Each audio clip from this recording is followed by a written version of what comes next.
And this framework way of thinking guides me around what are the building blocks I need to put in place in order to get to the emotion-focused work. The Schema Therapy framework, seen like this, really does provide a wonderful platform for doing that. Welcome to Every Part of Us. We are two psychologists named Ruth from opposite sides of the world who are passionate about Schema Couples Therapy. This model provides a powerful and unique toolkit to help therapists work with complexity in couples.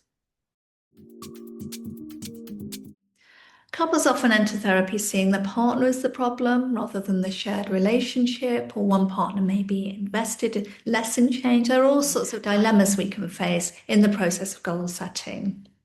So today we were inviting Dave Edwards, an expert in schema therapy for couples, to really think with us about how to navigate the tricky terrain of establishing shared goals in therapy. Welcome. It's exciting to have Professor Dave Edwards with us today, who has done a lot of long, impressive, very nuanced work in the world of schema therapy and schema therapy for couples. I'm excited to talk to Dave today about his work, and particularly, I guess, that early stage of starting with couples, trying to really come to a sense of what are we trying to do in schema couples therapy. And, you know, as you know, Ruth and Dave, I'm sure you're aware, often couples will just turn up with some goals that might be, we just don't want to be unhappy, or we want to stop fighting, or could you make my partner stop doing X, Y, and Z? Those are some kind of goals that couples will turn up with, but it can actually make it hard to really frame the work we're doing. I guess I'd love to hear your thoughts, Dave, as you're starting that work. What frame are you trying to set up with your couples? Well, first of all, I don't necessarily see the couple together at the first session because my aim is to understand enough about what's going on when I see the couple that I don't have to get my referee's whistle out and do too much stopping of their familiar mode patterns and mode cycles. So sometimes I will see a couple together, but then after that, I may see them both individually for 2 or 3 sessions before I'm willing to see them again as a couple, because I don't think I can help them as a couple unless I clearly understand the mode cycles that they're caught in.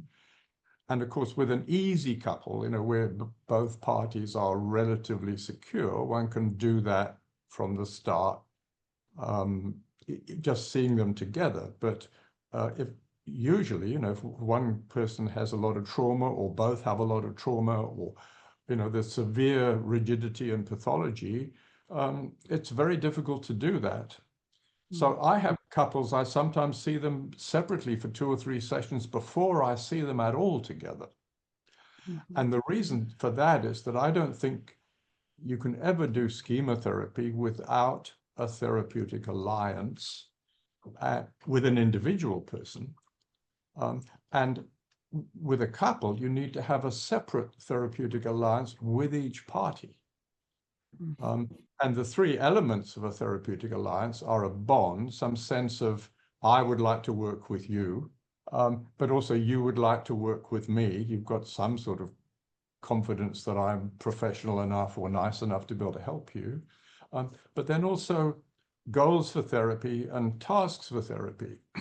And the most obvious thing, a couple I assessed recently, and his goals were that she wants her to change this, that, and the other, and her goals were that she wants him to change this, that, and the other. And clearly those aren't goals that I can work with, because the goals for therapy need to be shared. So goals aren't going to work if they're too broad. Yeah, we want to stop fighting. That's a great start. I will work with that. But let me understand why you're fighting, what the mode cycles are going on between you, and what it would take to break those cycles. And I would try to help them translate those goals into something more psychological. So if that's that's a helpful start. That's Ah, the two yeah. aspects of the therapeutic alliance. Yeah, no, that's really helpful. Because that often is one of the challenges, isn't it? To kind of get a couple buying into the, I guess, philosophy of schema therapy, the model itself. And I just wondered, like, I don't know if you have, say, one partner who feels very unsafe, has a really strong mistrust schema. For example, how might you get that partner sort of engaged in, wanting to form goals in therapy? And again, I'd want to do that probably in an individual session. To show with that partner without the whatever interruptions or noises off that come from the other partner, to see whether I can engage in a therapeutic alliance. Can I create a safe space just with me alone for that party, that they can trust me or feel that I'm going to respect them and so on. So I would prefer to do that individually and then take that into the working with the couple. So those early stages, you're doing a lot of work, perhaps individually, in trying to really create the bond with that particular person, perhaps create a sense of safety or trust with you before you're actually going to do a lot of the couple work together, Dave. Is that right? Yes, because for me, schema therapy starts with assessment. I know some people go in boots and all in the first 10 minutes, but assessment means we need to have some understanding, usually of the person's life history, the way their schema's formed, the kind of mode cycles, mode patterns they have, the mode cycles they have, because it's the strategic work with those mode cycles that is central to the work in schema therapy with couples. But if you just go in there and the mode cycles start running off at great speed,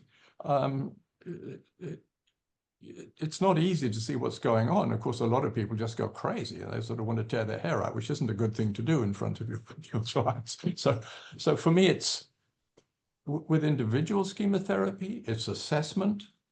But of course, during the assessment, one is building a relationship, okay? And then it's understanding the schemas and modes and giving the client some education about their schemas and modes as a basis for the therapeutic alliance. That's standard individual schema therapy. And if you're doing it with couples, you need to do the same thing. So you might talk to the one person and say, well, you have this, you tend to get quite disdainful when you're feeling a bit upset. And that's a mode that you get into. And I think we're going to need to work with that mode when I see you together. So alerting them to the kind of modes that are going to be important and seeing how they take the feedback about that. I might do that with a couple together, but I might initially do it individually. Yeah, that's really important. I was wondering about where you get kind of complementary schema chemistry, where say a more entitled partner might be there, sort of, and then a more subjugated partner. I mean, it's a very common pairing, isn't it? Who feed each other and are very sort of wedded to the chemistry. What do you do there? Well, and again, individually, I might, as I said, when I say, I notice you come quite disdainful when you talk. Okay, that's of course talking to a self-aggrandizer, but I won't use the word self-aggrandizing or narcissistic. But you might be able to sell it by just using something more gentle to point out the kind of top dog, underdog stuff that the person's doing. And similarly with a subjugated partner, say, I notice that you don't, you grew up with no one really interested in your needs and you focus on the needs of others. And this is what we call subjugation. So I might do some of that schema education already individually, so that I can then bring it out when I see the couple together. Because if you think of, I think all the couple systems that I'm familiar with in schema therapy, you want to get to the point where you can put his modes and her modes, if this is not talking about a heterosexual couple, of course it would be the same with a same-sex couple, on chairs, and stand up above them and say, let's look at what's going on. Mm. That's to say, you're wanting to get that in fact, you're needing to get that meta-awareness. If you don't get that meta-awareness, you can't interrupt the mode cycles. And so helping each party understand their modes individually may be a very good basis for saying, now we're in a room together, let's just look at his modes, let's look at her modes, let's all stand up and look at them playing out on the chairs there. And to use the EFT approach, the enemy is not your partner, it's the mode cycle. Mm. And we're looking at this mode cycle as the enemy, if you like, the thing that needs to be addressed from a meta-aware place. So if you don't establish that, you're going to keep getting derailed. Mm. So in terms of, starting to build that connection with you, build an understanding of the cycles and that meta-awareness, you mentioned that one of the other key components that you're really trying to build early on in the therapy is a sense of mutual trust and wanting to work together. What are some of the things you're doing early on to build that mutual trust? Well, you mean mutual between the parties. Yeah. But first of all, I need a trust between me and them. Mm-hmm. Okay. Yes, there may be a lot of mistrust, and especially if there's been a lot of conflict and overt fighting and things. But if I haven't got a trusting bond, a therapeutic alliance with each party, I'm not going to get far building mutual trust. Mm. Then, if I've got that bond with each party, I'm here to help you understand the mode cycles that are pushing you apart.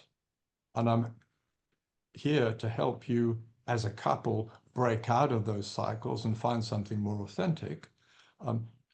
Then when that happens in the mode cycles, we can work with that in the room. Mm-hmm. So when it comes to, for example, the goals for therapy, and I think you've seen that list of 5 goals that I would put to a client, say, what do you think about this as a goal for therapy? And the first one is to get a better understanding of my own emotional and cognitive patterns, that's my schemas, and those of my partner as a basis for deepening the quality of our relationship and learning to resolve conflicts. Now, if both of them can buy into that goal, that gives me permission to do this assessment, to do this work with getting the meta-awareness around the mode cycles. And I can keep invoking that if they pull me away from that. Mm-hmm. Yeah, no, that's helpful. Thanks, Dave. I was also wondering a bit about, I suppose, part of the what therapists can grapple with, what we can all grapple with is sort of, sometimes we might like a couple more, sometimes we might be, because of our own schemas, drawn more to one partner than the other. I mean, how do you suggest for therapists, staying grounded and anchored to themselves, and their own schemas and understanding that as they're establishing this alliance and bond with the couple, given that it's having to be a 2 to 2 people as well? Mm-hmm. So if I'm supervising the person and they say, well, I'm working with this couple and he's an absolute bastard and she's such a beautiful person, I'm going to say, right, we're going to have to work with your schemas a bit here. Mm-hmm. Mm-hmm. Yeah. Because you have to have an alliance with both parties. Mm-hmm. And what's it going to take for you to get an alliance with him?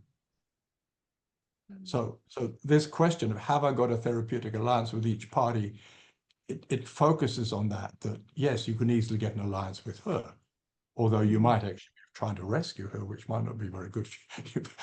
but what's it going to take to get an alliance with him? That some goals for therapy, where he's wanting to go, and so on. And can I negotiate some goals for therapy with him that I can believe in? So it's a framework that points to how we'll deal with all of these kind of problematic things that we all encounter. What are the things, if you're working with a couple and you sensing I actually don't think I've got that bond. What are some of the signs that that bond isn't really there? Well, I guess you'd feel it in yourself. I don't like this person. I think this is a lost cause. What's the point of working with these? In the end, it's, do I believe that I can help this person? Can I believe in what I'm doing? And again, how often in supervision do we ask somebody, do you think you can help this person? And the person says, no, I think this is a hopeless cause. Okay, so again, you've got to go back to your own schemas about the therapeutic alliance has to include, I, as a therapist, believe in this, or I believe it's worth giving it a shot. And if I don't, then I shouldn't be doing it. Yeah, because I guess sometimes, I think couples therapy is one of those really complex spaces, isn't it? Where you can at times feel quite overwhelmed by the problems that are there or the trauma that's in the room. So I guess I want to hear a little bit more, Dave, when you say, do I believe I can help them? I think there's times when I can think, I'm not sure I can help them. Which I think is a sort of, a normal experience at times. But what is it that you're really looking for within yourself when you're saying, do I believe that I can help them? Yes, we get triggered. Okay. Mm. And when we're triggered, we might feel, yes, this is a hopeless cause, or I don't know what the hell I'm doing here. But hopefully we will recover enough and after the session be able to reflect enough to see, well, have I got a therapeutic alliance? And what was triggered in me that I got stuck, and what do I need to ground myself to go back again? So in a triggered state, one might feel hopeless or helpless, but what about my healthy adult self that is conceptualizing this as a schema therapy and understanding the mode cycles and so on? That's how I would be thinking about it. Yes, we'll get triggered. We will need to recover ourselves in order to continue the work. Mm. Mm. There was a few other of your goals for couples therapy that I thought were really helpful to think about, as you're starting and trying to really get that shared formulation, that shared sense of focus. One of them, you say to learn to become more aware of my own needs in the relationship as well as those of my partner. What are some of the things that can make it hard for people to even be aware of their own needs or to value their needs? Yes, that's very important. And of course, by framing a goal like that and saying, does this make sense to you? The subjugated person may be wide-eyed. What do you mean, my needs? Because, but that alerts me to, we need to name the subjugation and work with it. And some of that work might need to be individually, depending on how the partner is. The same with the sort of self-aggrandizing entitled partner. They're not really in touch with their real needs. They're dominating as a way of coping with whatever's sitting underneath at the early schema level. So educating about that, one might do with the couple or one might do individually. And it's nice to have the option. It's nice to have the option that if I can't do this with the party as a couple because the other person's going to interfere or whatever, that I can say, I need to have a session with each of you before we meet again, and I can attend to that and then come back. Gives me more flexibility. So you go, Ruth, yeah. Oh, no, sorry, Ruth. No, I was just going to say that is the lovely thing, I guess, about the schema model for couples, that we can have those individual sessions around the joint sessions to support those. Yes. So I was wondering a bit about where there might be different motivations on each for each part of the couple. In terms of leverage for change, how you get to that a bit with your goals, because we know, for example, some partners might come in wanting to end the relationship or feeling very ambivalent. This is quite common, isn't it? And the other partner's very invested. how do you get a feel for that leverage for change? Well, I guess that's very important in terms of honesty and integrity. That if the one party really wants to leave the relationship and this is the last gasp, but they're hoping it doesn't work, and the other really wants the relationship to work, I can't ally myself with that deception. Mm-hmm. So I would need to say, if that's where you're coming from, you will need to be honest about that in the first couple session. Yes. Okay. Otherwise, So, I'm caught. Yes, I'm getting caught in some sort of a trap that I'm not prepared to get into. So my integrity as a therapist is something that's very fundamental. mm-hmm. And I guess I'd also want to say that, I can only work with you if you think that there is at least a 20% chance that you can make this relationship work. I don't know whether I would say that. I think I probably would, but in the end, I'm consulting myself as a person and my integrity as a therapist around, can I ally myself with these goals, which may be explicit to me, but not to her, if it's a guy, because it's can I ally myself with the goals of the client, even the implicit ones, which will come out. If the implicit goal is, I'm a guy and she must do what I say, or, we're Christians and wives must obey their husbands, whatever that comes out, I'm going to have to say, sorry, I can't ally myself with that goal. That's very important for me this is the thing about the therapeutic alliance. It's about goals of the client, which the therapist can, with integrity, believe in and work towards. How do you think over the years, you're a very experienced therapist who I think has done a lot of work and reflection on what are my ways of being, what are goals I can agree to? What do you think are some of the things that particularly maybe newer therapists, beginning therapists might need to do to start becoming more attuned to their own sense within themselves, or what goals they can believe in, what things they are willing to work towards? Can you give some thoughts to those early career psychologists or therapists?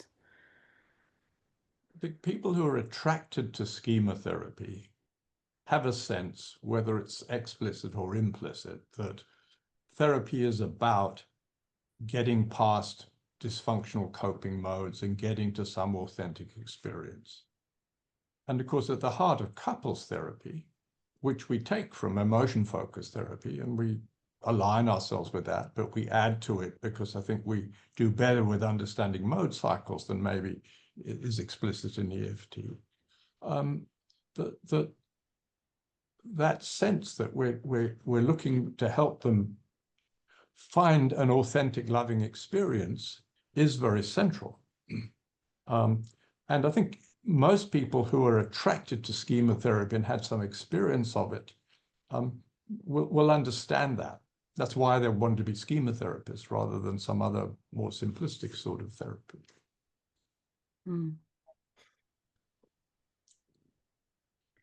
So I'm curious, as we think about this, creating a meaningful therapeutic alliance, creating meaningful goals that as the therapist we can get behind. Is there anything else you think is really important to be aware of in this process? Well, I suppose this is it, that there are so many curved balls that come at us in individual therapy, and then when you've got a couple, then there's twice as many curveballs, and two can come at once. That I guess it's a matter of bringing them up as they come up in particular situations or contexts. I mean, it might be useful just to come back to some more of these goals that I've listed, and presumably the people on these podcasts, they'll be able to get hold of this list. Mm-hmm. Yeah, we will have that. If they want to use it.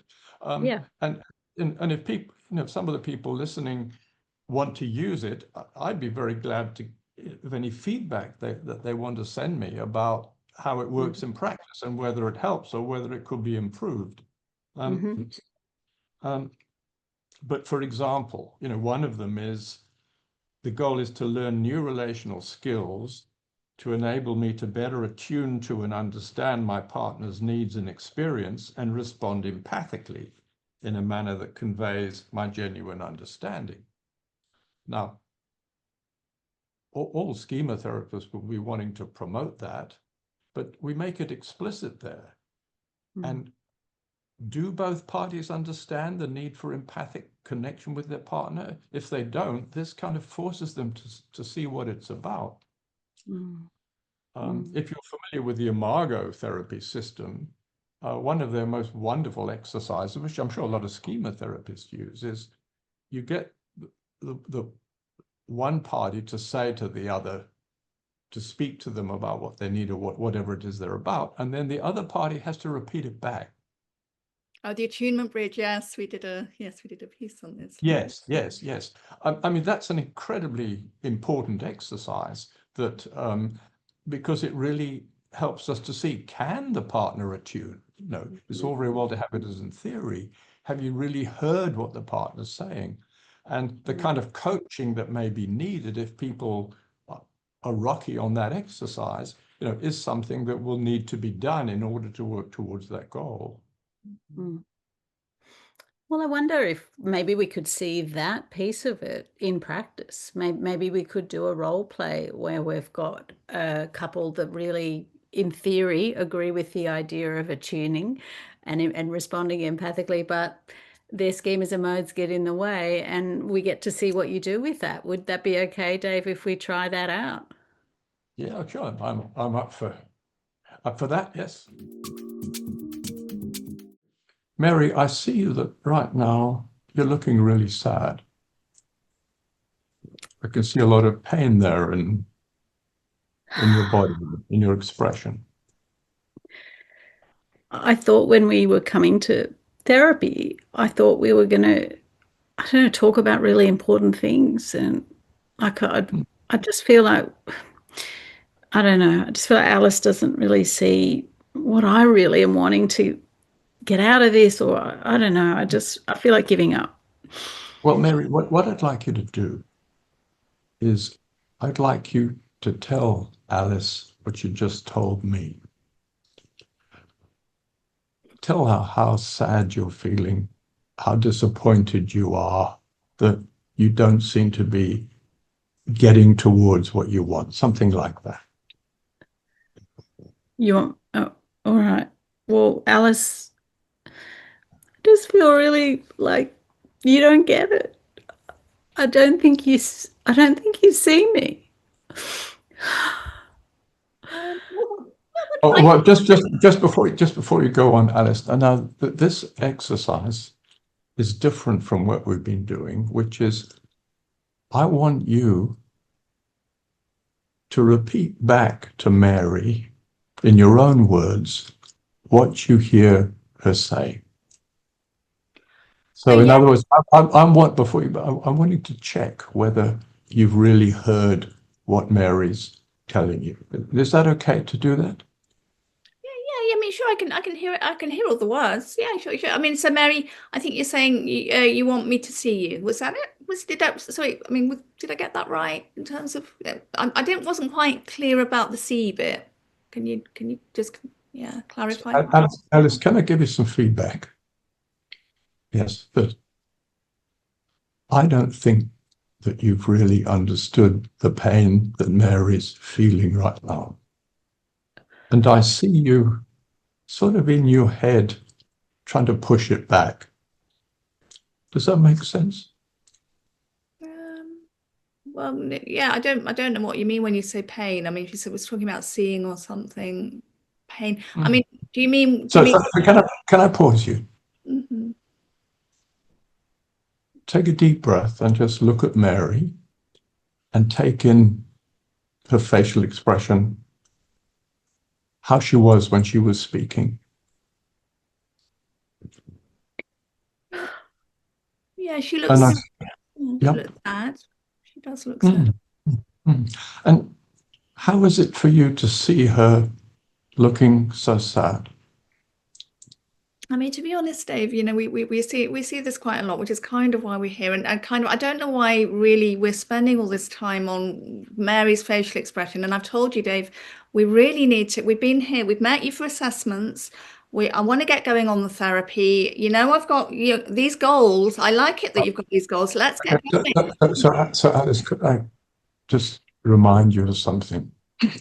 That when we looked at your modes, we discovered that there is a vulnerable part of you that hurts a lot and is sometimes so painful that it feels intolerable. And you resort to a fix-it coping. Yeah. And that's what I see you doing now. Yeah, I had to do that all my life. I had to, because Yes, you did. You had to do that as a child in your family and in other relationships since then. Yeah. Yes. And you remember the last session we had a look at how it is for Mary when you go into that mode. Yeah, you said she feels very lonely. Yeah. Yes. Yeah. And I'm seeing that now, that you go into that mode and then Mary's looking even more sad and helpless. Mm-hmm. No, I can see that.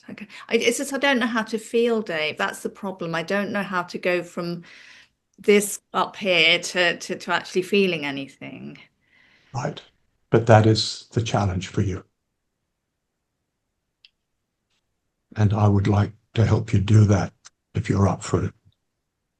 Yeah, I'd like to. You just tell me, but how do I do it? It just sounds all very abstract. Well, here's a chance to try. Because you know what, excuse me, you know what vulnerable Alice is like, because we have looked at her. Mm-hmm. And her heart is open, even though there's a lot of pain there. Yeah, and I don't want her to be sad, and I want to help. But what do I do then if I notice it? What am I doing here now if I see her sad? Well, could you, you mentioned you want to get it to your heart. Could you just sense your heart, breathe into your heart? I know that deep down, you're a loving human being. And just let yourself be that. Yeah, I mean, I can feel a little bit of, I guess, yeah. Well, stay with that little bit. And see if from that little bit you can tune into Mary's pain, the sadness you see on her face. Yeah, I don't want you to be sad, Mary. I never want that. But before it's really nice you don't want to be sad, and that's really great. But come to what's it like just to see her sadness and let it into your heart. What's that like for you? Yeah. I mean, I remember when we met, and I remember feeling, very, very touched by Mary's sadness. And over the years, it's got a bit harder to be with that, but I do remember that.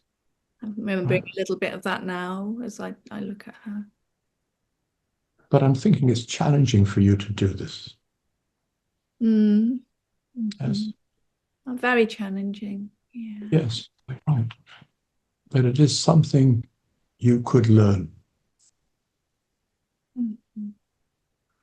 And I believe that to restore the loving emotional connection between you, that will be worth doing.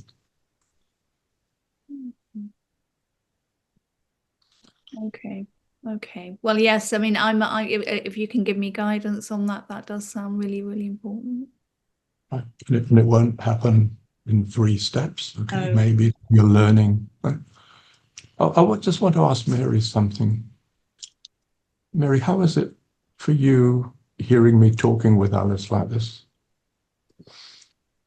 I feel just relieved that somebody, I don't know, somebody's here to help us. And I don't know, I feel like there's some hope that maybe you can do this. I've never seen her soften like this in the last month or even the last 5 years. I've not seen any of that you just brought out of. Just say that to her. I've never seen you soften like this. I've never seen you soften. You not recently anyway, not for a long time. And now you have softened, I feel. And I feel some hope. Some hope that something could be better. That even now maybe you're looking at me in a softer way. I'm not like a project to be fixed. I'm a real person. Alice, how is it for you to hear that? Well, yeah, it's actually, I like hearing about hope because I really think we both need that, actually. A lot. We need that hope. You went to your head a bit when you responded. Okay. And you stay with your heart and see whether there's something else from there.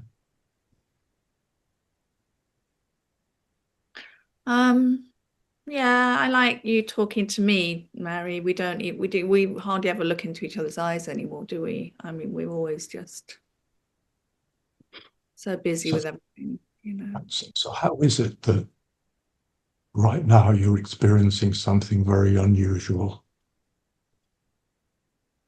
Yeah, well, we don't do this at home. We never ever. But you're doing it right now. What's it like in this moment? Yeah, that feeling's gone. That butterflies feeling is gone. I feel a bit warm, softer or something in my tummy right now. Yes. So just stay with that feeling warm, feeling softer.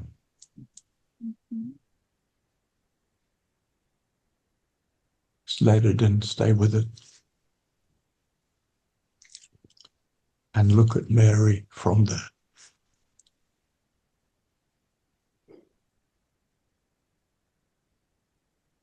Mary, you know, I care about you, and I want to be with you, to hope together.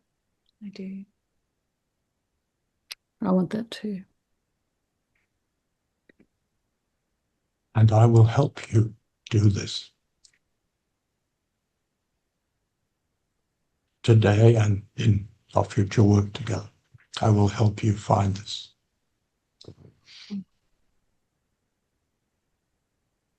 We'll pause there. Yes, I think it's quite a good place to stop. Alice might go off again. Is there any comments or things you want to say about what you did there, Dave? It was such a beautiful use of you and your relationship and that previous work you'd done, you know, individually and drawing on that. I saw, yeah. I don't think I've got anything to add. I guess if somebody listens to this role play, it'll be fairly self-evident what I'm doing, but you might have questions as you were in it in terms of what I was doing, or maybe it was also self-evident. I was curious what it was like for you, Ruth, playing Alice. No, it felt really important to stay. I mean, you did a lot of staying with the process, Dave, there, of just staying with the feelings, staying with the getting me into the emotions, the needs, the being emotionally present, and challenging. I named your coping mode. Yeah. It was very Yes. But I also named it not for the first time because I would have named it already leading up to this, and that gives me the tools, if you like, to make this step. Yes. It felt really helpful for the chipping and gentle sort of chipping away. Feel myself, softening. Yeah. I think I noticed too in that you had a really lovely, strong presence. You weren't, because at one point Alice was a little bit irritated and a bit, when are we getting to the goals? And I thought you did such a lovely job of matching her kind of strength, but softening it. So redirecting, giving that, and guidance actually came up a few times in what she was saying. She didn't know how to do what it was I was looking for, and you really had that guiding presence in the way that you did the work. And you can see we were drawing on the preliminary work where with Alice as a therapist, we've identified that mode. We've identified why she had to cope like that growing up in her family of origin. We've identified how her own vulnerable child has been pushed aside by that. So all of that we've mapped out previously. Some of it, I think, in individual sessions, and then I can draw on it in this moment. Yeah. Yeah, that's really helpful. It gives a really rich picture that embellishes the goal that, we talked about just before, which was that goal of being able to attune and respond empathically. I could imagine a client like Alice going, oh, yes, I could probably tick that box, but actually really having no felt sense of what is that like to do that for my partner. Right, and that's beautiful the way Ruth played it, because exactly what she was in that mode of ticking the box and doing it in theory and everything, and very much in her head. And but she allowed me to see through the coping mode and find the emotional connection. So that was, and obviously with some clients it'll be much more difficult to do that, but it was really beautiful the way that it worked out here. Oh, well, thanks so much for coming onto the podcast, Dave. It's been really helpful to sort of hear your ideas and very inspiring. And Dave's Goals for Couple Therapy form can be found on the details of the podcast afterwards.